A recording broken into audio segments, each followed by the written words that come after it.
Hi, we're the buyer's agents with the Flanagan Group, here to talk about what the market looks like for buyers right now. So, what are we seeing out in the world? There's a lot happening. We're still making quite a few offers for buyers. We're still looking at a lot of houses. It's still low inventory, more buyers than sellers at this point. But it's good. It's still good. People are still making offers, and there's still houses for sale. Yeah. I feel like we're hitting a plateau on prices. We're not like climbing on prices anymore. We're kind of staying on prices so buyers can a little bit know what to expect. Are you finding that?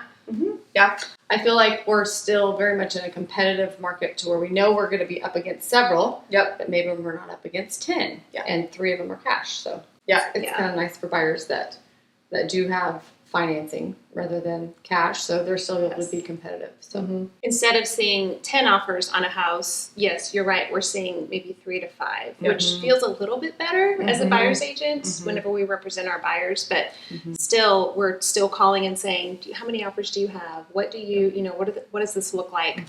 Just working hard for the buyers. So it's still very competitive, but at the same time, it's lax a little bit.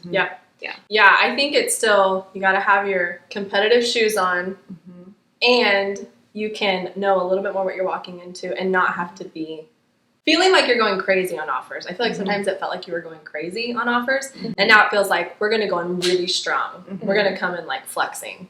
And I think buyers are more, I don't know if they're just a little bit more conditioned at this point to where in the buyer consult in the very beginning, we're saying, okay, a house might be priced at $100,000 or $200,000, but it may go for more than that. And they're like, yeah, we know. I mean, they're very, they're conditioned for that, which is a relief a little bit because before we were telling people, hey, this is going to go for this. And it was a shock and it felt weird coming out of our mouth, but people are a little bit more used to it, which is a relief. And I feel like new build prices are also leveling out. I feel like we can, again, kind of know what to expect there. And that's been good for people. I feel like they have time to wrap their mind around, okay, this is what my price range looks like. This is what I can expect. And it's not changing on them every week, which is nice. That's good. I've had buyers that have lost out a few times, and then we've just kind of met back up, try to figure out how we can get them better positioned because you can kind of see that buyer fatigue coming. It's like, okay, and some people can handle that, and some people want a little bit more buying power. And I think new construction offers that because there's not multiple offer situations. Their loan type is not typally a concern. So it gives them a little bit more control. And then depending upon the builder, sometimes they have a lot of control over the selections that get to go into the home. So I do feel like this is a critical time to have a really good buyer's agent because I feel like we're finding some of those spots where there's a little bit of negotiating room and you need to have a good agent to find it because otherwise that agent may be stuck a month ago where they're making the offer that might feel crazy and maybe you don't have to. I was just on the phone with somebody last night and they felt like they had to make a crazy offer. They were talking with another person and I was like, I don't know if you have to. I don't know if you need to do that right now. The research that I'm finding out when I'm talking to this listing agent is telling me we've got a little bit of room to maybe get you a little bit better in on your offer. So probably slowing down and asking really great questions to the listing agent. To represent your buyer. It's imperative. You have to. That's most important. I feel like too in our consults, I feel like it's been great to be able to share what's working for buyers and what's not been working. And so it almost gives them the just a little bit of the edge up to say, okay, these people that have come before me, I'm going to kind of learn from what they've experienced over the last few months, and then just better helping, especially first-time home buyers. So getting them positioned to win. Even the people that have bought houses in the past are like, I need help. What do I do in this situation? What are you seeing? Are the house prices going to go up again? Are they not going to? And I think we're seeing it. I think 2022 is projected to be very steady. So I think that will help us in our consults and helping our buyers just project in the next year what this is going to look like. Nobody really knows, but at the same time, like the experts are saying, it's going to be steady. So, which is a relief. And steady in all aspects of the buy. So not take away the offer part. So, okay, you've got the house. You're under contract. In the inspection process, okay, maybe we can ask for some things. Maybe we can address some of those concerns and not feel like you just have to bypass all of that. Right. There is going to be some steadiness, I think, throughout the transaction, even on the appraisal side. So I think we're going to see steadiness through all of it, which is good. Right. That's nice for the buyer for sure.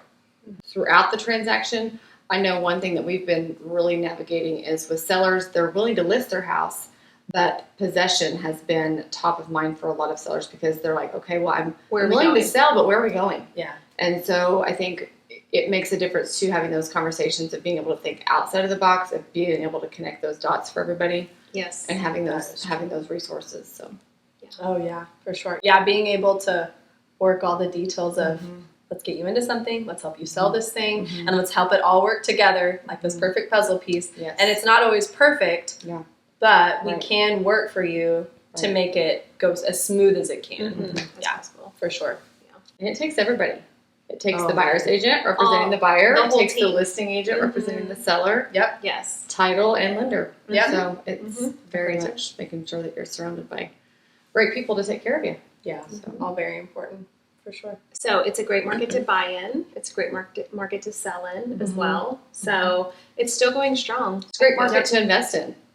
Yeah. So a lot of people are thinking, I know some investors have said, well, we don't want to buy high. Well, here's where we're at. Yeah. You know, and the market, projecting to kind of level off. But I mean, even if you buy and hold, so some of those investors are kind of doing that too. So which is good. And money is still cheap. Interest rates are still great. Somebody just the other day was telling me they were getting 2.8 on something on a 30-year mortgage, and it was a government loan. I mean, it was a great way to lend. So I think money is still affordable on the lending side. Interest rates are great. Yes. Yep. Take advantage. Yeah. So while you may be hearing it's a seller's market, I think it's actually a little bit of both. I mean, yes, prices have gone up, but they're leveling. Interest rates are still great. I think it's a good market for both right now, actually. It's a good way to put it. Yeah. What advice do you have for a buyer if they're offering and they're losing out, or they've missed the mark, or they're looking for a property and it's already pending? What's usually your first piece of advice whenever you hear that from a buyer and they're just frustrated, they're just sharing and they're frustrated? We've had a lot of buyers that make multiple offers, and you're like, oh, I'm so sorry. If we missed out on this, I don't know if we need to look at loan type. Maybe could we go conventional? Is that a possibility? Do you want to talk to your lender about that? Some mortgage companies or lenders have 3% down for mortgage for first-time home buyers, which is even less than FHA. So that's helpful. Or maybe, can you pay your own closing costs? What does that look like? Because the sellers are looking at every single part of the offer. And so we really need to tweak that and look. And maybe those properties just weren't for you. Maybe this is, the right ones out here. But I really think every single detail of the offer is looked at right now, especially with multiple offers. Yeah. And I think, too, I've found that people who have made multiple offers and then they end up getting something, because inevitably they're going to end up, you are going to end up getting something. All of them have said, I'm so thankful it was this one. Yep. And I think those things, I hate to say, like, you lost out on those for a reason, but I do think it gets them at a place where they feel really good about it. Right. Yes. And I do think that in that process, the whole thing's a learning process, and you end up getting to a point where you think, we're looking at every detail of this offer. So what can we do in our offer to make it look the best that it can look? And then then they end up getting that one, and that's the most exciting part. Yes. When they get that the call one. Is Yes, the best. it's so good. Yeah. It's so good. Yeah. For sure. The best part of real estate. Absolutely. So if you're a buyer right now, what do you need to do if you're thinking of buying, you're looking at buying, you've been looking at buying? What does it look like for you? Well, if I'm a buyer right now, I'm probably driving up and down the street, and I'm probably looking at signs, and I'm probably looking at things on, the internet and different apps. But I think, whenever you're calling, that number on the sign is great. But you also, the buyer, having a buyer's agent help represent you, I think is going to be very critical. I would say your number one step is get with a lender to see if you are pre-qualified and ready to buy. If you don't know of a lender, I would say get with a buyer's agent, and we will hook you up and help you out with that process. We like to do buyer consults and really interview our buyers and find out what it is you want in the house. It's kind of an intimate setting where you're really talking about what do you want in your next house? What does it look like? What does your next few years look like for your family? When do you see yourself unpacking?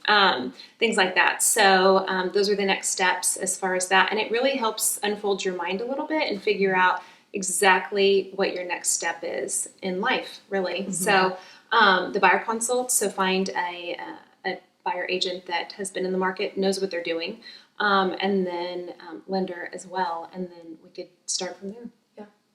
Definitely.